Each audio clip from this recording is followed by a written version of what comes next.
오늘 본문은 공동체 안에서 발생할 수 있는 오해 상황들 속에서 성숙한 성도라면 어떻게 대처해야 하는가에 대한 교훈이 되는 그런 귀한 말씀입니다. 그동안 가나안 정복 전쟁을 위해서 생사를 함께했던 르우벤 지파, 갓 지파, 므낫세 지파 사람들이 이제 그 사명을 모두 마치게 되고 이제 가족들이 머물고 있는 요단 동쪽 지역으로 돌아가게 됩니다. 이때 요단 서쪽 쪽에 남아있는 이스라엘 지파들은 그들을 축복하며 보내주었죠. 여기까지는 참으로 아름다운 공동체의 모습을 우리에게 보여주고 있습니다. 그런데 오늘 본문으로 넘어오면서 분위기가 완전히 바뀐 것을 보게 됩니다. 12절 말씀인데요. 이스라엘 자손이 이를 듣자 곧 이스라엘 자손의 온 회중이 실로에 모여서 그들과 싸우러 가려 하니라. 자, 지금 축복하며 보냈던 그들과 일촉즉발의 전쟁 위기 상황이 초래되었다라는 것인데요. 그 이유가 무엇일까요? 그들이 축복하며 떠나보냈던 사람들이 독자적으로 큰 제단을 쌓았다는 소식을 들었기 때문입니다. 당시 제단을 다른 곳에 세웠다는 것은 하나님을 대적하는 행위로 인식되는 그런 시대였습니다. 우상 숭배를 하겠다라는 그런 행위로 인식되었다라는 것이죠. 신명기 12장 13절 이하에서도 보면 아무 곳에서나 번제를 드리지 말고 오직 너희의 한 지파 중에 여호와께서 택하실 그곳에서 번제를 드리고 라고 말씀하고 있습니다. 따라서 다른 곳에 제단을 쌓고 번제를 드린다는 것은 누구에 대한 불복종입니까? 하나님에 대한 불복종이고 하나님에 대한 반역 행위가 되는 것입니다. 그러면 이런 질문이 생깁니다. 아니, 다른 사람들이 하나님을 대적하든지 말든지 불순종하든지 말든지 그냥 내버려 두면 되지 않습니까? 어차피 대적하는 그 자가 하나님의 징계를 결국은 받게 되지 않겠습니까? 라는 질문입니다.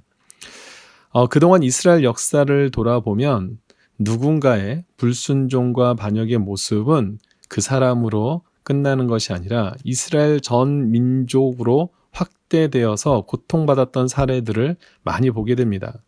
따라서 이스라엘 민족들에게 있어서 누군가가 하나님을 반역했다, 하나님을 대적했다, 이런 행위의 모습을 보게 되면 결과론적으로는 자신들까지 그 하나님의 심판의 대상이 되는 것이기 때문에 그냥 내버려 둘 수 없었던 것입니다. 특별히 오늘 본문 안에서도 이스라엘의 리더들이 그 예전의 사례들을 밝히고 있는데요. 첫 번째는 17절에서 말씀하시죠. 부올의 죄악 사건입니다. 여기서 말하는 부올의 죄악은 어떤 것이냐면 이스라엘 백성들이 시딤에 머물 당시 모압과 미디안 여인의 유혹을 받아서 이방 여인을 또 받아들이고 아울러서 그들이 섬기는 이방신 바알을 숭배하게 된 사건을 가리키는 것입니다. 결국 이로 인해서 어떤 결과가 나타났냐면 그냥 이방신을 섬긴 사람들만 징계를 받은 것이 아니라 이스라엘 전체에 전염병이 일어나서 약 2만 4천여 명이 죽음을 당하게 되었습니다.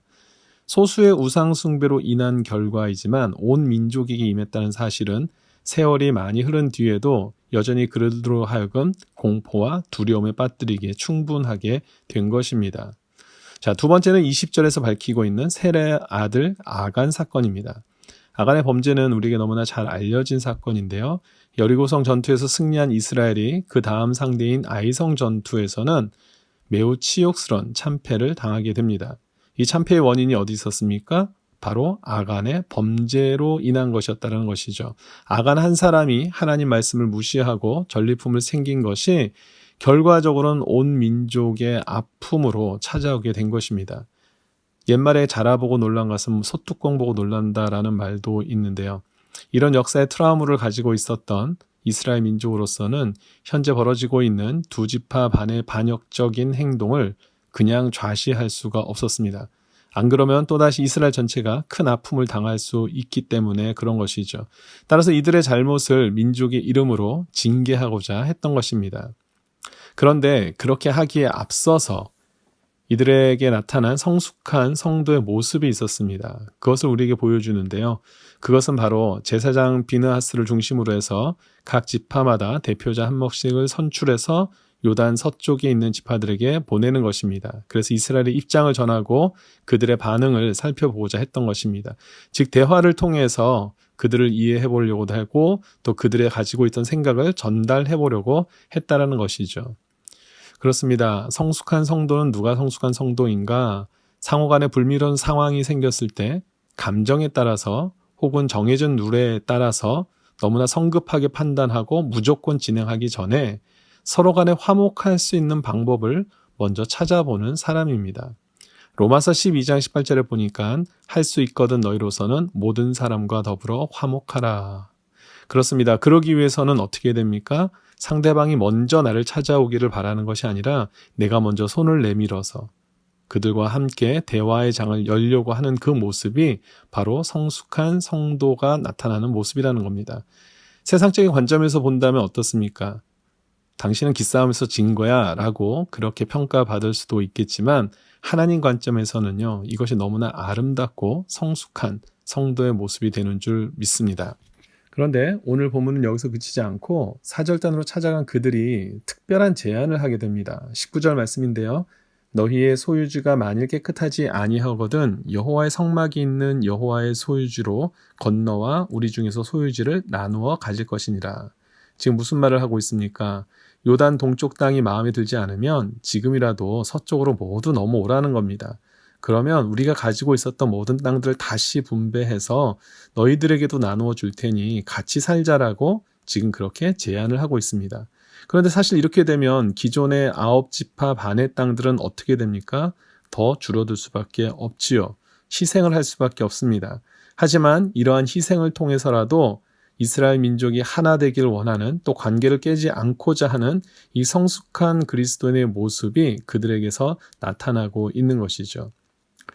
가만 생각해 보면 건강한 가정은 콩 한 조각을 가지고서도 나누면서 행복을 찾을 수 있습니다. 하지만 아픈 가정은 어떻게 됩니까? 많은 재산을 가지고서도 오히려 서로의 것을 더 빼앗기 원하는 마음으로 불행해지고 있는 것을 보게 됩니다. 바로 이러한 모습이 지금 이 성숙한 성도들의 모습으로 나타나고 있다는 것이죠. 자, 여기서 한 가지 또 기억해야 되는 것이 있습니다. 요단 서쪽 땅을 차지한 9지파 반의 사람들이 이렇게 모두 오해할 수 있도록 하게 한 2지파 반의 경솔한 행동을 우리가 한번 짚고 넘어가야 합니다. 아무리 선한 의도라 할지라도 우리가 다음 본문에 나오기 때문에 제가 굳이 내용을 말씀드리진 않지만 아무리 선한 의도라 할지라도 그들의 선택은 충분히 다른 사람들로 하여금 오해의 소지를 불러일으킬 만한 것이었습니다. 따라서 성숙한 성도는 또한 어떤 성도여야 되는가? 상대방이 오해할 만한 행동은 스스로 자제하려고 하는 배려가 있어야 합니다. 이제 말씀을 정리합니다. 성숙한 성도는 신앙의 본질에 관한 문제가 아니라면 오해의 상황을 이해하는 상황으로 바꾸어야 되고 그것을 통하여서 그 상대방과 화해하는 상황으로 만들어 가야 합니다. 그것이 주님께서 원하시는 공동체의 모습인 줄 믿습니다.